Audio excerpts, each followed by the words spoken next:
She was once recognized as a rising star by the MOJA Arts Festival. And these days, Erica Prioleau-Taylor is living up to that expectation as the director of publicity for the Charleston County School District. I had a chance to talk with her for this edition of Quintin's Close-Ups. Well, Erica, let's go back to October 2012. You were actually hired here as the director of strategy and communications for the Charleston County School District. I'll put on your memory hat and tell me what was so attractive about this job. Well, you know, I mean, I'm from Charleston, and what attracted me most is that I would be able to still continue to do what I'm doing in communications and public relations and strategy and marketing, but do it here in Charleston where I'm home and still work with children. I mean, working with students, whether they're 3 years old or, you know, working on a college level, 50 plus, the more seasoned student, if you will, is a passion of mine. And so education, being able to still use the tools and skills that I have in communications and marketing, and of course being in Charleston. If I had to say the three things that made me look at this job, those would be them. And so you've been here for almost a year now. Tell me, how is the job going? Awesome. Yes. One word, awesome. I've had the unique opportunities to be a part of some great initiatives. You know, the district has received several multi-million-dollar grants, the Teacher Incentive Fund grant, the Race to the Top grant. You know, with Race to the Top, we're the only district in the state who received that. And so being able to be a part of those movements, if you will, are exciting to me. And then also, too, being able to learn a little bit about the fact that you do have bumps in the road in K-12 education. I mean, you know, we had the potential school bus strike, and that was a very unique experience for me. One that I think everybody on our team, we'd be ready to address a situation like that in the future. Hopefully not, but we will be more than prepared to do that. So it's been great. That is awesome. I have a great staff. Dr. McGinley has been awesome. I mean, I consider her to be more than just a boss, but an advisor and a mentor. You know, when you're passionate about education, like she is, and I am as well, it's great to work with like-minded people. So. Yes, indeed. And so before that, you actually worked for 8 years as the Director of University Relations and Marketing at South Carolina State University. Right. That is your alma mater. It is. Tell me what was, really, that's right, FAMU. And we'll get to that later. But what was it like to work there under your alma mater? You know, that was a unique experience. I got hired when I was 25 as the Director of Communications at a major university, an experience that I hold near and dear. I was the youngest director ever hired to manage any department, so I took a lot of pride in my job. I took a lot of pride in what I did. I was often the first person in the office, and a lot of times the last person to leave, because I wanted to ensure that the work was done. I felt like I built the communications engine at the university. We led the first ever brand campaign in the institutions. At the time, I think it was 112 years old.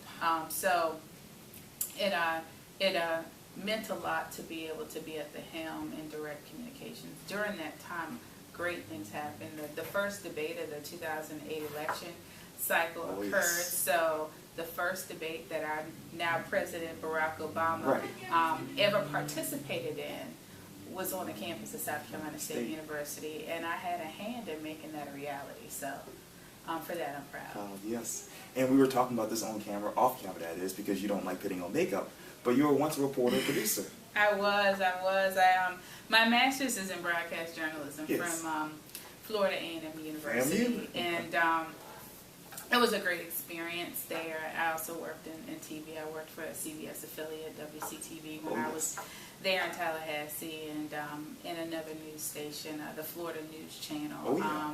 And so I do, you know, I get dolled up every now and again, but you know, when you have to do it for work, it's one thing. When you do it because you want to, it's something else. Yes, indeed. And how were you able to juggle getting the master's degree and being a reporter? It was hard work. It was hard work, but I was able to pull it off. a lot of sleepless nights because actually I was a morning reporter. So, you know, I went to work at 1 o'clock in the morning Yeah. and got off at 9 and went to work and went to school and started over again. So that was my schedule, but it was great. It was a great experience. It was what I wanted to do, and I was committed to being successful, and so, you know, I did what I could do. And let's go back to your college years at South Carolina State. I'm wondering, who was Erica Prioleau as a college student? Wow, who was Erica Prioleau? I was involved. You know, South Carolina State is my alma mater, but I'm a third generation Bulldog. My grandmother graduated from South Carolina State, as did my mom and her sisters, and so I grew up knowing nothing else. I mean, you sometimes see, you know, the little girls. I mean, I don't know if they had cheerleading uniforms back then. I'm sure they did but I'm sure I would have been one of them. You know, I grew up on the campus, and it wasn't an option, if you will. So I made the best of it. I was on the band. I was a champagne dancer. Oh, yes. I was first attendant to Miss South Carolina State when I was there. You know, became a member of a sorority, was involved in student government. But also, you know, I was proud of my academic successes as well. I graduated with honors. Wow. One major, 2 minors. So I took it serious, but I enjoyed myself as well. And even further, before that, actually, you were working at, well, not working, but you were studying at the Academic Magnet, which at the time was at Burke High School. Correct. Yeah. When that was a great experience. I went to Buste, and you know, definitely it was you know, natural to go to the Academic Magnet High School. I was the last class to graduate from the program when it was at Burke High School. Right. So proud of that. You know, took, of course, education. It's always been important to me.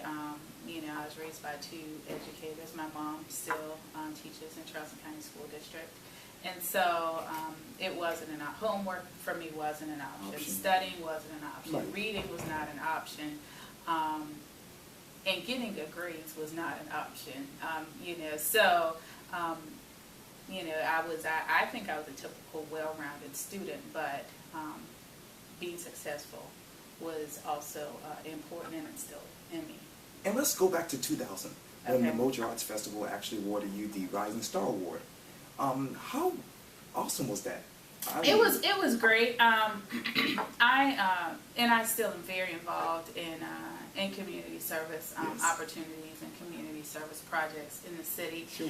And the criteria for that Rising Star Award was for a young professional who's involved in the community, who making gains, who is doing what they can to help support the city, most especially the African American community. And so for that, I was grateful to receive that award. And I'm still involved. I'm on the MOJA Advisory Board, and also I work with Art Forms and Theater Concepts as well with Mr. Art Gilliard as the executive director. So, and do you still involved? Yeah, absolutely. And as we sit here right now, do you believe you're a rising star to this day? To this day, I think so. You know, I still have some goals yet to accomplish. So, in my mind, I am still rising to achieve them. So I would say yes. Yes. And you actually grew up here in Charleston. I did. Put on your thinking hat for me and tell me your memories of growing up here. Oh, I have fond memories of growing up in Charleston, the beach and the Battery. I think that one memory that I miss, you know, I've tried to expose my children, I have 2 children, yes. To that is going on the Battery every Sunday afternoon, and those who may be watching and who may remember, Sunday on the Battery, you go after church, you're still in your, you know, your finest, and you're out there, and I mean, it was a meeting spot, if you will, and so I miss that a lot. We expose them to the Battery, but it's not the same. But if I had to pick one fond memory, it would be going to the Battery on Sundays. That is awesome. Well, describe to me the following one word. Okay. Education. Important. South Carolina State University. My alma mater. Charleston County School District. The place that is preparing 47,000 students to be the best that they can be. Yes. Erica Prioleau-Taylor. Just somebody trying to make it happen. Yes. Hey, you know, we know that you love education and family, but what is something else that people don't know about you? Something people don't know about me. One thing I can share, a lot of people don't know that I probably still could be a certified lifeguard. Really? I love the water, love to swim, so that's something I don't share because it's, you know, a skill that I don't have to, you know, use often, but I am. That is awesome. And let's talk about family really quickly. Okay. I know that you're married to your husband and Daniel. Right. How did you guys meet? We met in college. Yes. Yes. We did. We met in college. And let's talk about the 2 kids that you have together. Right. Trey's 3 and Jackson is 2. Yes. So we have 2 little boys. That is awesome. Yep. They are the apple of my eye. That is great to hear too. And you know, as we sit here at the Charleston County School District right now, let's talk about your future. What do you see next for you? What do I see next? Well, I'm not looking too far into the future right now because I think that there are so many great things that I can continue to accomplish under Dr. McGinley's leadership. Sure. You know, there are so many stories yet to be told here. We're always finding out about a student, a teacher, a principal, parents who are doing what they can to make certain that our children have the best education that they possibly can. But since you're asking me the question, I'm going to tell you that I, about 5 years ago, I decided that my ultimate goal would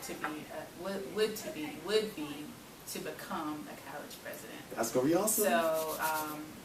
So ultimately, after all is said and done, that's the career that I aspire to have. Yes. Well, President Taylor, was so great talking to you. Great, thank you.